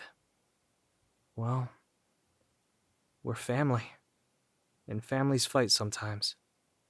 "Why?" I glanced up and saw Thorn pretending not to listen a few paces away, but the twitch in his ridiculously pointed ears gave him away. I thought about it for a moment. I think it's because we know we'll always love each other. The corners of his mouth turned up a little, and I was too anxious to let him stay that far out of our safe circle for much longer. "Why don't you go back to the group and read your book?" He nodded and returned back, each step easing my nerves. I turned back to my post, scanning the rustling trees for the enemy. "Hey, man." I turned to see Thorn. "I heard what you said to Argus, and you're right. Valerie helped me get Lily. I looked up to see Lily standing a few paces behind him with a hopeful smile. I'm sorry too, I said. I think things are just... My breath caught as a massive spider-like ribbon burst through the tree line by Thorn's unguarded post. Its limbs flailed as we all moved to intercept it, my adrenaline in overdrive as I dove into position. It was much larger than the other ones. I hacked at it with my sword, looking for a place soft enough to pierce through. Faraj dove from the sky, his talons scraping across the ribbon. The crowd dispersed toward the far side of the circle while Ciel leaped over the group, sliding up beside me. Thorn! She called. We could use your help with this one! The ribbon screeched, sending a forceful chill down my spine as I channeled my light into my sword. My cut sunk deeper, but that only made the ribbon thrash more erratically. Thorn! Ciel called again. I lunged forward, and my sword met something soft as it sunk into the monster. It jerked, cutting across my cheek with one of its wild talons. But I held the blade firm, willing my ability to the tip of my blade. It let out one soft cry before the dusk consumed it, and the gentle wind swept it away. Is everyone okay? I asked, looking around at the terrified group. They gathered back together, hugging as they found each other. Across the way, I saw Thorn standing motionless, turned away from the group. Thorn? I walked over to him, placing my hand on his shoulder. I could feel him shaking, so I moved in front of him to get a look at his face. He stared blankly down at his empty hands. What happened? Are you okay? What happened, Thorn? Ciel said, rushing over. I held my hand out to silence her as I put all the pieces together. I turned back to the crowd, desperately searching for a specific face among the others. Where's Lily? I asked. The sinking feeling turned to terror as Thorn dropped into my arms. He'd fought so hard to keep her safe, only moving away from her for a few moments to apologize to me. And just like that, she was gone. This time forever. Chapter 10. Valerie. We stepped out to the sandy shore, staring up at the dark mountain that loomed over us. I'll be damned, Ajax said, looking back at the sea. Darling, if I had that power, I'd never walk again. I smiled. Based on how often I catch you reading my thoughts, I believe you. He spread his wings, jumping uselessly up and down several times, like a child in a Halloween costume, before finally retracting them. He's right. We can't fly here. I resisted the urge to try it for myself and risk looking as ridiculous as he did. I eyed Ajax. He was putting on a brave face, but he was in no condition to climb a mountain, and I had no delusions that I was about to waltz up this mountain without a fight. I might have been somewhat better off, but not by much. Being in Nether was starting to get to me as well. I sighed. Ajax. No, darling. I'm coming too. It's just that you're a little banged up. I could bang you up too if it would help, he said with a smirk. I contemplated slapping it off of his face, but instead groaned and headed toward the mountain. I walked carefully as the stones became more jagged, the terrain inclining as I moved closer to the base of the mountain. I spotted a thin, gray path that seemed to wind around the mountain. It would be much easier to climb that way, but it would also take longer, and time wasn't on our side. I leaned back to try and get a look at the peak, but it was buried in cloud cover. I needed to at least see it so I could visualize the destination when making a portal. But something told me that, based on our inability to fly here, that wouldn't have worked anyway. As I neared the rock face, I could see myself dying horribly, slipping off a crumbly stone and being impaled by the spiked stones that surrounded the base like spires around a castle. If you want, I can just run you through with my sword to get it over with, Ajax quipped. We don't have time to take the path. Not with that attitude, quitter. He wrapped his arms around me and dragged me toward the path.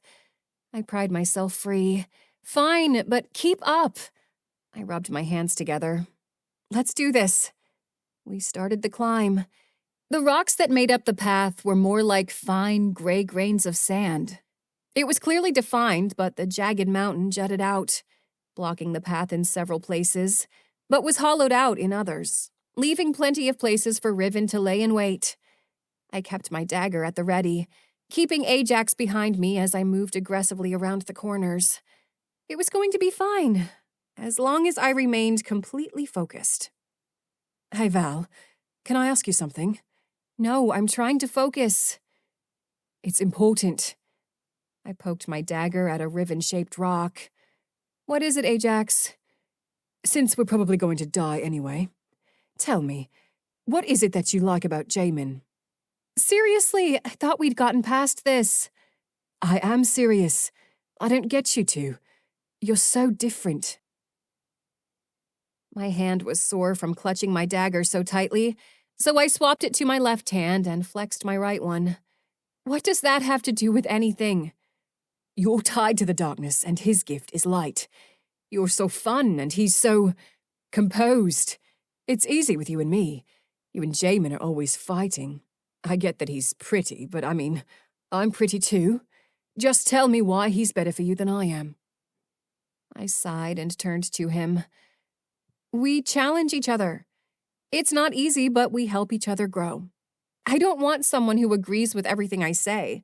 I want someone to back me up even when they don't understand. I stepped over some knee-high rocks blocking the path as sweat dripped down the back of my neck. Even when I couldn't remember anything, he felt like home to me. I glanced back at Ajax, and he frowned, his brows pushed together in befuddlement. Clearly, I'm doing a terrible job explaining. Okay, look, do you know when you meet someone and you can just see everything they're capable of right away? They're this energy that you have been feeling your whole life, and when you meet them, everything sort of settles. When you're with them, you feel brave enough to be yourself, because no matter what, they're going to be there. I prepared myself for the impending snide remarks, but they didn't come. Instead, Ajax stared silently at me.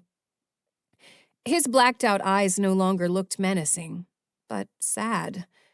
After a short pause, he said, No, I've never had that. Perhaps in the next life.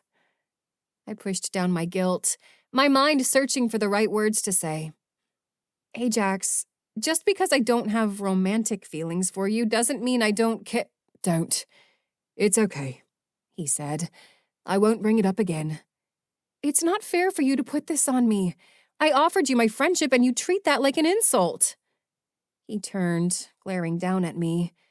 You don't know what it feels like, Valerie, to feel every single thing you just described for someone who doesn't feel the same. The black veins on his face snaked across his face and stepped over his cheekbones like he was wearing a mask. I followed you into the darkness, no questions asked. I didn't need a year to think it over.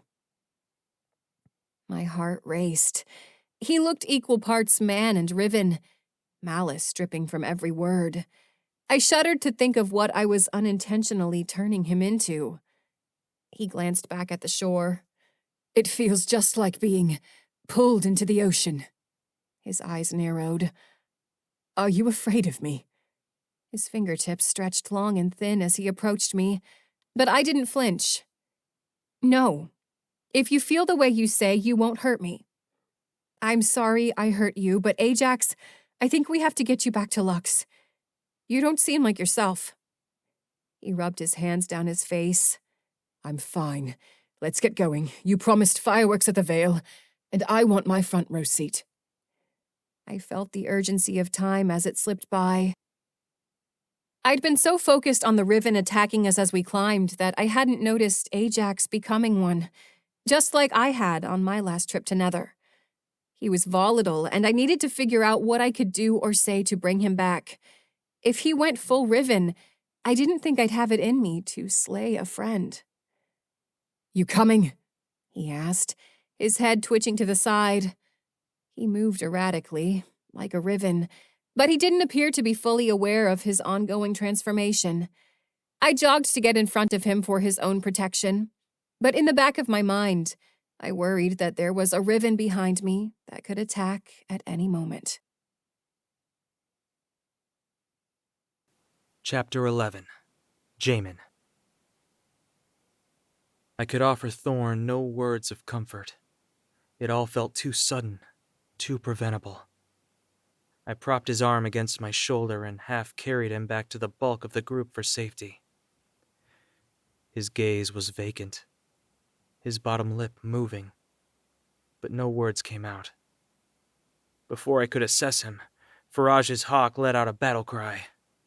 CL nodded, leaving Thorn to me so she could join the fight. "Thorn," I said, trying to get him to make eye contact. Someone screamed behind me, and I turned to see a second Riven burst through the fog. I dropped Thorn and leaped over the group to intercept it. I got lucky with my aim, and the monster instantly burst into dust. I couldn't help but notice that the Riven seemed to be getting bigger as the sun started to set. We were, no doubt, in for the night of our lives, especially with Thorn in no state to fight. I took a deep breath as I glanced over the huddled group. They were no longer chatting. Half were crouched with their heads down while the brave ones peered into the fog with the hopes they could warn us if something slipped through. A small boy pointed to the fog with a trembling hand. CL rushed by me, her blade colliding with a Riven I couldn't even see yet. Every move felt dire as the Riven inched us back toward the center of our circle, those under our protection sitting just inches from the fray. It was no longer safe to dodge the attacks. We could only block them or else risk an innocent taking the hit by mistake. 2 Riven charged at the same time. One of them was so large that the ground tremored when CL and I brought it down. Faraj let out 4 distinct screeches, and my stomach dropped. 4? They descended at once, and we each dashed to meet one.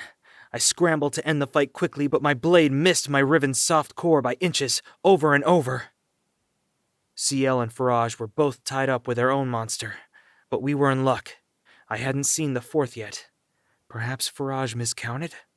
I looked back over my shoulder as my Riven stumbled back, when one of the lusterwood trees snapped in half, slamming just past the outer ridge of our circle. A demonic screech tore through the air as a spider Riven crawled from the forest. Rabid teeth chomped at me, but I held the Riven back with my sword. The spider Riven went straight for the group, but if me, Faraj, or CL let our Rivens go, it would only be more of a slaughter. Argus stared wide-eyed at me like he knew exactly what was coming next. I pushed my Riven back with all the force I could muster as I scrambled toward him. A talon slammed down on me, pulling me back away from Argus, who watched with horror. Sharp pain rang out across my ribs as the Riven broke the skin. The Riven slashed at the group, and a handful of people blew away in a cloud of dust. I kept my gaze on Argus as if I could somehow get back to him in time to save him, but I was losing my own battle. My power surged as I hacked at the Riven's leg, a piece snapping off. I got to my feet, ready to finish it off, when I heard Argus scream. "Jaemin!" he cried. "Valerie!" But she wasn't here to help him. A ball of fire shot past me, exploding against the spider that was attacking the group. Thorn rushed by me, snapping out of his stupor and thrusting himself into the battle. Seeing his eternal flames brought me the smallest dash of hope. Just as I finished off my Riven, a new one took its place. Night fell, and the Riven attacks began to overlap each other. Our huddled group growing smaller as they were picked off one by one, snatched to nether right from under us. Argus was no longer willing to sit and watch. He sprinted to each of us, mid-battle, and healed us for a few seconds before darting to the next Valkyrie. But we were all bleeding out. He was far too young to be in the battle, but I was counting the seconds until he returned to heal the large gash between my ribs. I heard his footsteps and pushed my Riven back to give him a bit of space. I felt the cooling sensation between my ribs as his small hand touched it. "Thank you, Argus," I said, cutting the enemy. He didn't respond, so I glanced over my shoulder. He was smiling, but his skin was pale and waxy. His shirt was covered in black, and dust had begun to pull at him. "Are you hurt?"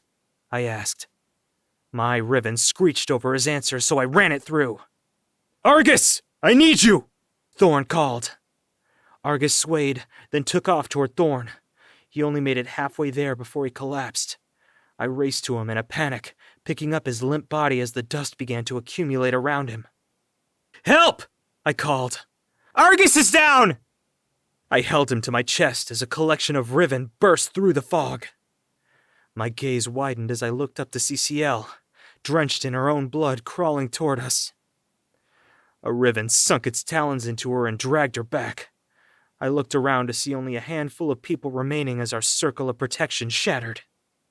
Someone grabbed my arm. "Please help us!" she shouted. But a second later, a pointed talon lanced through her, destroying her. Everything moved in slow motion as death rained down on us. Our former sanctuary had been blanketed in thick gray ash as the last of the survivors were dragged out of this realm. I held Argus, feeling his heartbeat grow fainter as the screams around us turned to silence. It was eerily quiet, but I couldn't see through the ashes of the fallen. There were no sounds of battle, no screeching Riven, just a silent, dark void in our final hour. My heart beat in my ears as I fought to catch my breath. "Hang on, Argus," I whispered. I wanted to remember why I was fighting. I wanted to know that it had all been for something, but I'd witnessed too much loss. Every soul in Lux, the other Valkyries, and Valerie were all out of reach now, and all I could do was wait for the Riven to find Argus and me and take us away with the others. We waited, minutes dragging on, feeling like hours until the dust began to settle. I squinted as it cleared, counting the Valkyries that were strewn, bloodied and beaten across the empty clearing. None were moving, but they hadn't been dragged away yet by the dust. The fog had lifted, but the forest was empty. The scars of battle across the trees and forest floor were the only indication that Lusterwood Forest had ever been crawling with Riven. Then, a neatly dressed man in a white suit stepped into the clearing. His skin was stitched together, like Frankenstein's monster, with several of the Valkyrie's features disturbingly displayed on his patchwork body. But what filled me with terror wasn't any of it. It was the gleeful grin on his face as he stood over us all. "Well, well, well," Dusk said. "Don't get up on my account. It's so kind of you to attend my apocalypse." Chapter 12. Valerie. As Ajax and I neared the midpoint of the mountain, we began to hear voices. It wasn't the first time I'd heard voices in Nether. It had happened when I'd started to lose myself to this realm. Those voices were all my own. They'd spoken the negative thoughts that were already bouncing around in my head. But halfway up the mountain, the voices were different. With each step up we took, the wind grew more intense. It howled with a symphony of voices, surely playing tricks on me. I stopped short. I heard them too, Ajax wheezed.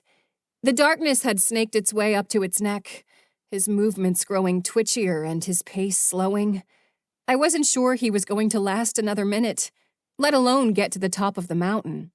But the only thing I could think to do was to try and keep his mind busy. We'd been lucky enough not to encounter Dusk or a single Riven during our climb, but that didn't stop me from nearly leaping out of my skin every time I heard something move. The voices blended together, thousands of them mixing together with indiscernible chaos. But every now and then I caught a word or two.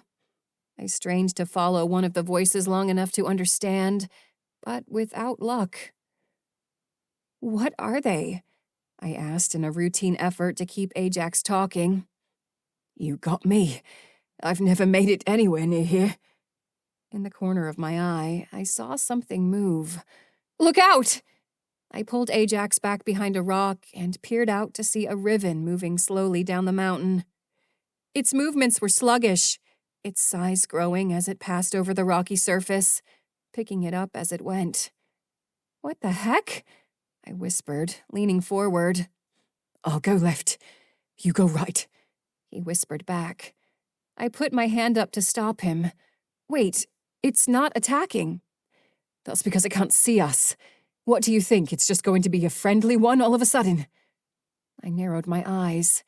"No, I think it's going to pass by, and then we can continue on without fighting it. For someone who can read minds, that was pretty far off." "Admittedly, I'm a bit off my game. But to be fair, I am dying." "Don't be dramatic, Ajax. You're not going to die." I watched the Riven get farther and farther away as it slid down the mountain a few yards outside the trail. I was met with silence, so I turned quickly. "Ajax?" He grinned. "See?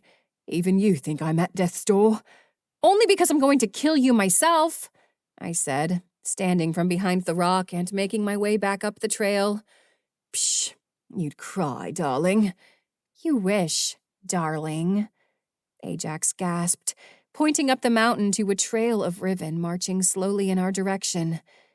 Ajax must have had the same thought as me because he leaned in and whispered, "They're coming from the Vale." "Then avoiding them is going to be harder than I thought." I held my dagger out and kept to the trail, my gaze locked on the Riven slowly moving our way. "Get ready, Ajax," I said, whipping up a battle plan in my head. The Riven turned suddenly toward the base of the mountain, the preceding ones following the other's trail. "Well, what do you know? They are friendly," Ajax joked. I shushed him. "You're going to give away our location." He looked around. "We're in plain sight." "Sure, broadcast that we're here. You're the one going down first." He grinned, and I shook my head. But I knew the damage had been done. I know. Insert perverted joke here." "You really get me." I kept my eyes fixed on the parade of Riven as we continued up the path undetected, the voices swelling as we rose past the cloud line. I'd expected it to be darker, but there was an ethereal glow that haloed patches of clouds that hung by the mountain path. The voices swelled, but my attention was drawn to one voice in the sea of many. It was the woman I'd heard before.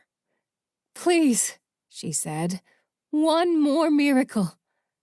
I stopped in place, trying to block out the other voices to hear her. I closed my eyes, and her voice rang through my head more clearly. "Please, Valerie." My eyes snapped open, my body ignoring the effects of fatigue as I sprinted up the mountain path, where the sound grew louder. My heartbeat raced, my body fueled by desperation I didn't understand. Tears poured from my eyes, but I didn't know why. I forgot to keep my eye on the Riven or even to wait for Ajax. My mind and body served the singular purpose of reaching the Vale, and the voice I was desperate to get closer to. Overcome by emotion, I sprinted toward the Vale and only stopped for a moment when, through the cloud cover, it came into view. I stopped, struck with awe as I took in the Vale which stretched across the sky. It's a "Tapestry," Ajax said, panting. I whirled around, my eyes wide as he doubled over to catch his breath. I was surprised he had been able to keep up with me, but I'd been underestimating him since we'd met.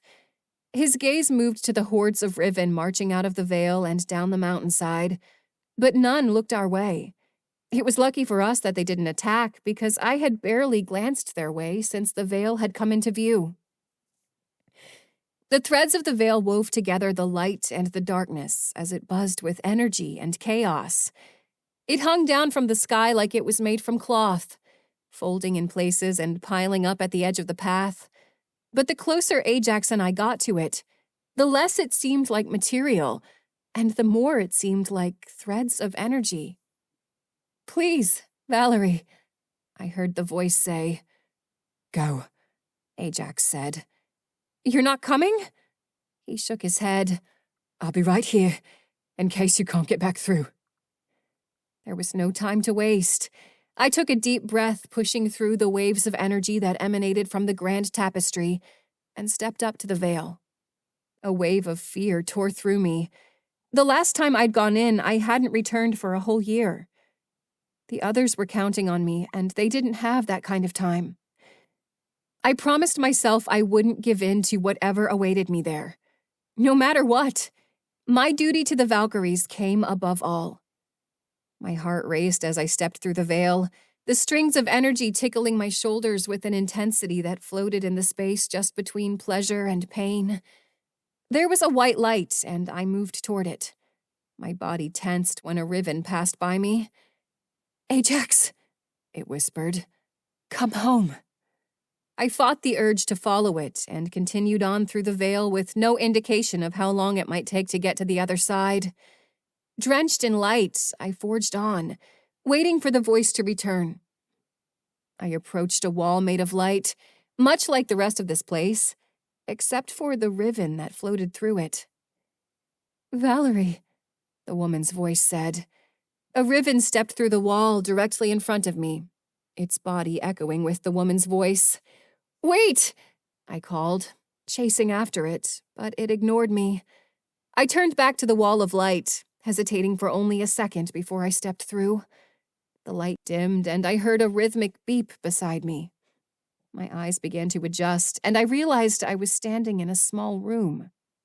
There was a bed beside me, and when I leaned closer, there was a brown-haired girl, with her eyes closed, tubes and wires roping her into a device that seemed to be the source of the beeping.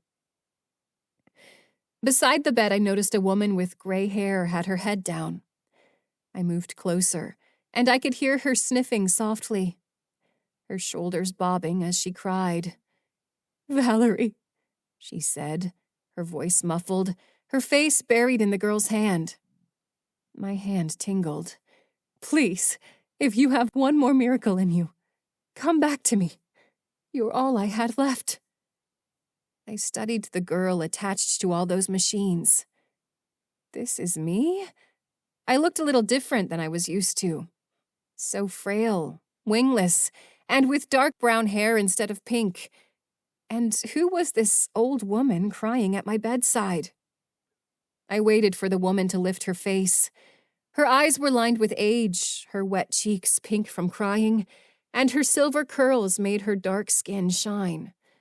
I leaned over the bed and looked into her eyes. A wave of emotion crashing into me, thrusting my lost memories to the surface. My knees went weak and sobs overtook me. "Grandma." She lifted the hand of my bed-bound body and kissed it. "Grandma, I'm here!" I yelled, reaching out to her, but my form passed right through her. Her gaze was fixed on the girl lying unconscious beside her. A flood of memories knocked the wind out of me, and I strained to catch it as everything that had happened rushed past me. A birthday party, a fish on the rim of the toilet, my family. I remembered the storm, the accident, all of us in the car as it slid off that bridge, losing my parents and my brothers all at once. I wasn't ready to move on like they were, so I lingered in Purgatory. My memories of them washed away until I'd decided I was ready. I choked, desperate for air. I remembered Jaemin. I remembered our wedding in Lux. I remembered vowing to stay by his side and the happy years that followed. Then I heard echoes of my grandmother's voice calling me back. Years in Purgatory, bent into only minutes in the real world. I had come to the Vale and listened to my grandmother's pleas to me, her last living relative after she'd lost all of us.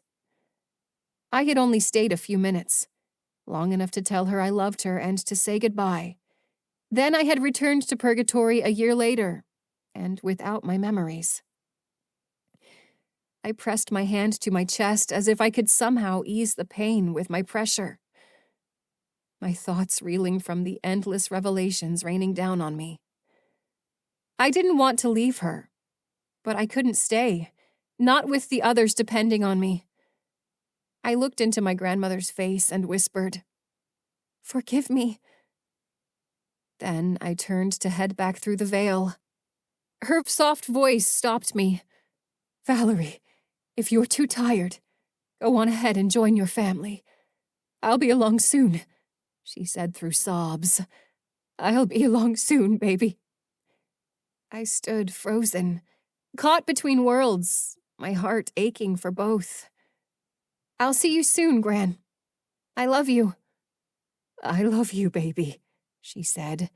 Save me a seat next to you. There was no stopping my tears, but I knew we'd someday be reunited. I backed away, turning back to the veil. I pushed through the shimmering web, only to find several Riven climbing out of the walls of the veil a few yards away. Where are they coming from? I moved carefully closer to one, just in case I mistakenly provoked it, but its gaze was fixed on the far side of the veil. As I neared it, I heard a voice echo from inside its slender gray shell. "Stay with us," the voice said. My brows knit together as I peeked through the veil where the monster had emerged from. The tiny room shook, and an EMT pounded on someone's chest. I leaned closer, my mouth dropping open. Even with his distinctive olive-green eyes closed, I knew it was Ajax. "Don't give up," she said, pressing down on the figure's chest. "Stay with me." Each time she spoke, a new Riven passed into the veil beside me. Are they messages? The EMT grinned. "He's breathing. That's it. He's coming around." Wait, coming around? Why is he... I sprinted back toward Nether, panting as I bolted through the veil, dashing past the Riven that were slowly marching toward Nether. I burst through the wall to find Ajax in a pool of his own blood, ashes crawling over him to take him away. "Oh, God, Ajax! What happened?" He grunted, and his voice wisped out. "They weren't friendly." I knelt beside him, but he was so covered in blood I didn't know how to help him. I pulled him into my lap. I knew he was returning to his body, to his life, but I was still losing him from this realm.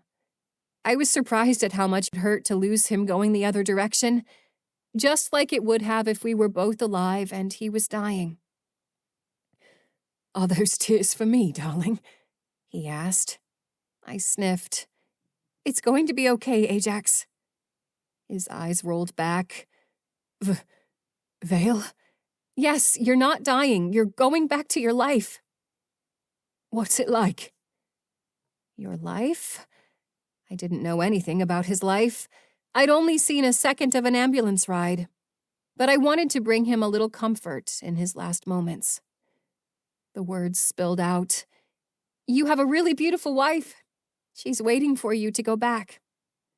A small smile crossed his lips as his eyes closed. "You guys live in a house in the suburbs with your dog and your son. Every Wednesday you go to trivia." His ashes swept out of my hands, but I couldn't make myself stop. "You're the coach of Little League, and you wear really embarrassing dad shirts." I dropped my head, staring down at my empty hands as tears streamed down my face. When I caught my breath, I stood, turning my attention onto the veil. I took a deep breath, pouring all of my will to fight, all of my power into my hands, and then released it on the veil. The veil pulsed, but the threads remained firmly woven together. "No!" I screamed as I drew my dagger. I ran up to the veil, slashing at it, but the blade passed right through. I can't destroy it. This was all for nothing. Ajax, the others. Lux is gone. And it's all my fault. Chapter 13. Jaemin. Dusk walked through the clearing, grinning with pride as he stepped over Ciel to reach the center of all of us. A ball of fire raced toward him, but he swatted it away like it was an insect. He turned to Thorn. "You just don't know when you're beaten." He conjured his own fireball, but instead of throwing it at Thorn, he threw it at Faraj. Faraj blocked with his arms, but dropped onto the cool grass, rolling with pain, trying to soothe his wounds. Dusk took a deep breath. The problem with all of you is that you choose ignorance. You have all this power, all this time, and yet you spend all of it in petty arguments and selfish pursuits. You accept everything as you see it, and never question the status quo, and yet you're certain you're the heroes. Doesn't take a genius to see you're the villain here. You're monologuing. He approached Ciel, and with his neatly polished shoe, stepped on her cheek. I am doing what's best for the people. Forcing them out of this realm because, if an eternity with humanity has taught me anything, it's that people can't be trusted to make their own decisions, let alone good ones. Dusk's gaze landed on me, then moved to Argus, who I held tightly to my chest. Dusk strode toward us, craning his neck to get a better look at Argus. Adrenaline coursed through me as I calculated our odds of escape, but I had to try. I had to get Argus away from that monster. Before I could move, a gust of wind shot from Dusk in all directions. I flew back, slamming into a tree before falling to the ground on my face. I looked up through blurred eyes. Dusk was holding Argus by his wings, the pained look on Argus's face lancing my chest. You aren't Irina, Dusk said, his expression sly. Leave him alone! I shouted, getting to my feet. Dusk grinned. With one quick move of his hand, snapped one of Argus's wings off his shoulder. My heart stopped dead in my chest as Argus let out a guttural cry. I got to my feet, my gaze sweeping across the clearing, trying to compile a plan. All of the Valkyries were back standing with their weapons drawn.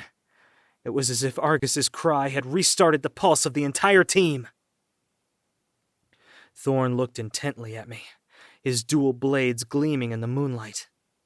I shook my head no. As urgently as we needed to recover Argus, barreling into battle might only get him caught in the crossfire, not to mention we didn't have a clear picture of what sort of powers Dusk had. I made a quick list. The storm ones from Irina. He had Thorn's fire. The partially pink hair meant he had Ciel's ability not to tire. Was I missing another one? He grinned. Ajax's ability to read minds. Ciel screamed, charging at Dusk with her blade at the ready. No, Ciel! Dusk slid Argus into the path of Ciel's blade, her eyes widening as her body's momentum took over. She can't stop! I turned my face away, unwilling to watch one Valkyrie slay another. I closed my eyes as Ciel's blade raced straight for Argus. I braced myself for a scream or a cough. Either would have slain my will to fight. A whirring noise I wasn't expecting filled Lusterwood Forest, snapping my attention back to Dusk. What I saw stunned me. Valerie stood beside me, cradling Argus as she glared at Dusk. A chill shot through me, her portal still flickering out beside Dusk, where she had come through. You came, Argus said, his voice weak. Valerie forced a smile. Of course I came. I'm your biggest fan. Dusk's stunned expression turned to a sneer. Valerie, I wasn't expecting you. I've seen beyond the veil, she said. He paused, the tension in his face drooping into a calm and curious expression. His eyes narrowed. But you couldn't destroy it. She took a deep breath. I know why you think this is the only way. But some people are meant to linger here. Some of us need more time. You see, she said, tucking a strand of hair behind her ear. In life, I struggled to make connections with people. I figured I'd eventually find my tribe when I grew older, that I might even fall in love someday. but my time ran out before any of that happened. I needed to linger, to learn to trust others, to earn their trust, and to trust myself. I was even lucky enough to fall in love, she said, glancing at me over her shoulder. She remembers everything? Dusk chuckled, sneering at me. Jaemin loves you, I'll give you that, but not one of the other Valkyries believe in you anymore. I do, CL said, getting to her feet. Don't look so surprised. So do I, Faraj said. One by one, the Valkyries pulled themselves from the floor in Valerie's defense. Valerie glared at Dusk. You see, people can grow and change in Purgatory. Some people need more time to know which choice is right for them. Then you're a fool. You've seen beyond the veil, and yet you've learned nothing. For thousands of years, the light and the darkness have been separate. But from this day forward, all will be dark. You invited it with your ignorance, and you are responsible for this realm's faults. I took a deep breath, trying to shake the pain from my body. Then you've learned nothing. Nether only draws its strength from us. You are nothing without us, just as the darkness is nothing without the light. Dusk glared at me. We shall see. With a raise of his hands, balls of fire rained down from the sky, the forest desperately shifting to put out the flames. Valerie flashed beside me. You're hurt, she said, handing Argus to me. I can still help, I said, but I couldn't mask my wince when Argus's weight landed in my arms. She immediately pulled him back. Fire continued to rain down on us all. I could see her calculating as her eyes swept across the battlefield. They stopped at Thorn. Thorn! She screamed among the blazing chaos. That's your power! Obviously! Take it back! Thorn's arms combusted into flames, and he ran toward Dusk. Dusk knocked him back with ease, and Thorn flew back hard, sliding across the rough terrain. My stomach sank, but when Thorn looked up, his eyes locked with Valerie's, a smile playing at his lips. The forest was already putting out the lingering flames, but looked up to an empty gray sky. There was no more rain of fire. He did it. I saw a flash of fear in Dusk's wide eyes right before CL charged him. He struck her across the jaw, but the patchy pink hair he'd gained with her power slipped out as she rose back to her feet. CL, Thorn, and Faraj launched into attack, peppering Dusk with everything they had left. Dust flew up, obscuring our view of him. Not much we can do about Ajax's or Arena's power, I whispered to Valerie. Valerie nodded. The wind sucks, but let him read our mind. I want him to know we're not afraid. A soft voice floated from Valerie's direction, and Argus squirmed in her arms. No, Argus, Valerie said. You're too hurt. He pushed out of her arms. Arena's power is mine. I want it back. You don't have to do this, I said, my gaze moving to Dusk. Yes, I do. I exhaled through my nose. Then we do it together. He nodded, and the three of us charged toward Dusk. The dust cleared, and Dusk shot through, eyes crazed, wielding a fist full of lightning. I threw my body in front of him, hoping to take the brunt of the attack away from Argus. A portal whirred in front of me, shooting Argus and me back to the far side of the clearing. I turned back, desperate to see what was happening. At the center of the clearing, Valerie faced off with Dusk one-on-one. Each of Dusk's attacks was deadlier than the last, and missing Valerie by inches each time as she dipped in and out of portals. I took off towards them, my pain numbed with fear. Don't you dare die without me! A loose branch flew past me, clipping my wrist and knocking my sword from my grip. But I didn't slow down. There was no time. I pushed all of my power into my hand as a portal opened beside me, and Valerie's dagger slung straight toward me. I caught it. She had Dusk's attention, and his back was turned to me. I watched for the flash, for Valerie to portal away, but she stood, unarmed as Dusk descended on her with a deadly blow. I plunged her dagger into his back, filling it with every bit of my light, just as Valerie's terrible scream brought everything to a sudden end. Chapter 14. Valerie. A thick cloud of dust pulled the disintegrated, ashen remains of Dusk away with the wind as I clutched the fresh gash across my chest. "Could you have cut it any closer, Jay?" I asked with a smile as I allowed relief to wash the tension out of my body like an antidote to poison. I looked around at all the wounded Valkyries, all with the same pleased look on their faces. Then reality set in. The losses we'd suffered and the pain we'd endured still ringing through our fallen realm.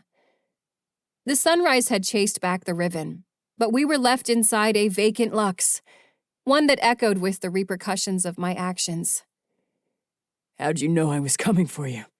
Jaemin said, his hand still outstretched with my dagger, as if waiting for the last of Dusk's ashes to float away before he was willing to lower it. "You always come for me," I said, getting to my feet. His expression softened. "You remember?" "Everything." CL came up behind Jaemin and patted him on the back. "Not bad," she said. "I'm glad we decided to let men into the Valkyries." "Thanks, I think," Jaemin said, but I didn't stay to watch them celebrate. I warped to Argus's side and picked him up. He was so still that I could have mistaken him for a doll, except he was covered in scrapes and bruises, blood dripping from his back where his wing was severed. Dusk was cruel for this. He'd wanted everyone to live, but at what cost? He'd been right about one thing. I couldn't destroy the Veil, at least not alone. But perhaps thinking I had to take on this mission alone was the reason it had failed in the first place. I didn't know if we would be strong enough to destroy it. We were just 6 broken, battered friends, with but 11 wings between us. "Where's Ajax?" Faraj asked, but I didn't turn back to answer. I heard footsteps behind me, and Thorn's rich voice followed. "What do we do now, Valerie?" I opened a new portal to Nether, one that started at the base of the mountain pathway that had led to the Veil. The other Valkyries gathered around it. "I know things look bad, but it will all make sense if you come with me. Don't be afraid." One by one, the Valkyries stepped through the portal, Jaemin's eyes lingering as he passed. "Hang in there, Argus," I whispered, holding his frail body to my chest as I stepped through the portal. We stood at the edge of the rocky shore, staring up at the mountain, a mammoth task in our current condition. "We can't fly?" Faraj asked, looking up to the cloud line. "Nope." It should have been a somber walk to the top, but with my reclaimed memories, our friendship was alive and well. Once we got to talking about my disastrous re-entry into Lux, the laughter couldn't be restrained. But I had something they didn't. Memories of my life on Earth. So I told them the story about my first encounter with death, a story involving the world's most magnificent betta fish. As we neared the top, I wondered where the marching Riven or the voices had gone, but perhaps there were no incoming messages for the 6 of us. Our group fell silent as the Veil came into view beyond the clouds. I gently rocked Argus as I waited outside the Veil, the 4 Valkyries making their way through to see beyond. My nerves ate away at me, so I hummed to fight them as 1 hour bled into another. Jaemin was the first one back. He stepped back through the Veil with a soft smile beneath his tearful eyes. Faraj stepped out next. He nodded, then patted me on the shoulder before standing beside us. Thorn came out after Faraj, wiping his nose and his eyes before taking his place in the line. Then, finally, CL. She grinned brightly, and I wondered what she might have seen that had entertained her. Argus stretched, so I gently let him down. "Do you want to go see?" I asked, but he shook his head. Then he lifted his hand and held his palm against the veil, his eyes closing as if in prayer. I stared in awe, watching each of the Valkyries follow his lead before doing the same. A rush of cold air prompted me to open my eyes, and as if nothing had ever happened, the veil was gone, leaving a clouded summit in its place. A shadowy figure emerged, but instead of becoming a riven, it shifted to a beautiful brown-haired woman. The woman walked tearfully toward us, her gaze transfixed on Argus. "Come home, little boy," she said, stopping in front of him and reaching her hand out. Argus turned to me, his eyes wide. "Can I go, Valerie?" I knelt beside him and hugged him. "Of course. I'll miss you." Argus took a look at the Valkyries, offering a silent goodbye to each of us before he took the woman's hand, and they both vanished into the cloud vapor. Tears slipped down my cheeks, and I felt Jaemin's arms wrap around me. "They don't need us anymore," Thorn said. "They can choose to go back, move on, or linger. You were right, Valerie. This is how it should be." My exhale caught in my chest. "What do you plan to do?" He smiled. "I'm going to wait here until Lily comes back through." I nodded, opening a portal back to Lux. He nodded his thanks. "Don't look so sad, everyone. This is goodbye," Faraj said. "Only for a little while," I reminded them. Thorn stepped through the portal. Faraj grabbed my hands. "I'm going now," he said, smiling at me. "Be good to one another." "We will," Jaemin said. I felt the urge to grab onto everyone. It was such a sudden way to lose the people I loved, but our paths had diverged. "Which way are you going?" I asked, tears streaking my face. "On," he said. Then he followed Thorn through the portal. Ciel rubbed her hands together. "Well, I'm going back," she said, yanking me in for a hug. I squeezed her. "You seem rather confident about that." She shrugged. "Is there any other way to be?" "Not for you," I teased. She walked straight to the center of the summit, confident and unwavering, turning to vapors as she went. I choked back tears as Jaemin stepped in front of me, my portal sweeping his hair out of his face. "I know you have family and stuff to go back to," I said through sobs. "I do," he said, cheerful. I wiped my face, wishing I could keep my emotions from spilling out. "I will wait right here for you." He pulled me into his chest. "You're not going back?" "No," I sniffed. "I'm ready now. I've had friendships and love that lasted lifetimes." He wrapped his arms around my waist. "And it's time for us to move on." "Are you sure?" He wiped my tears, smiling down at me. "Together, just like we promised." He took my hand and led me through the portal, and we stepped out to an empty salt flat. I tightened my grip on him, my thoughts drowned out by my racing heart. "I'm scared," I whispered to his lips. "I don't want to lose you." He held me, rocking slowly back and forth as if guiding me through our final dance. "Like you said, I always come for you." This concludes the 11 Wings box set, written by Brittni Chenelle. Thank you so much for listening. Fly until you reach the silver lining.